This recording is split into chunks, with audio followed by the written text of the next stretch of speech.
लियारी में गिरने वाली इमारत से मुतसिल खाली कराई गई इमारतों के मुतासरीन ने उम्मीद की घंटी बजाकर गवर्नर सिंध से मदद की अपील की है। मुतासरीन ने रिक्शे, राशन और खाने की किल्लत का शिकवा करते हुए फौरी इमदाद की फरियाद की।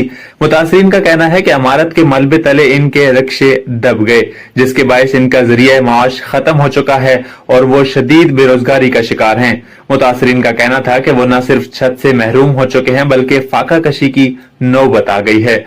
गवर्नर सिंध कामरान खान टेसोरी ने मुतासरीन को यकीन दहानी कराई है कि इनके लिए खाना और राशन बैग्स की फरहमी जारी रखी जाएगी।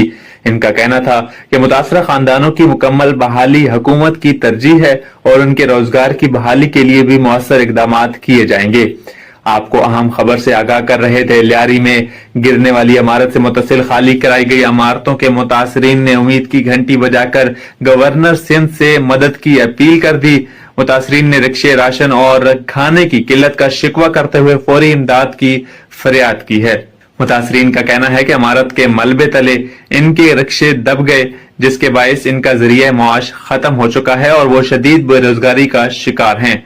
मुतासरीन का कहना था कि वो न सिर्फ छत से महरूम हो चुके हैं बल्कि फाका कशी की नौबत आ गई है, जिस पर गवर्नर सिंध कामरान खान टेसोरी ने मुतासरीन को यकीन दहानी कराई है कि इनके लिए खाने और राशन बैग्स की फरहमी जारी रखी जाएगी। इनका कहना था कि मुतासरा खानदानों की मुकम्मल बहाली हुकूमत की तरजीह है और इनके रोजगार की बहाली के लिए भी मौसर इकदाम किए जाएंगे।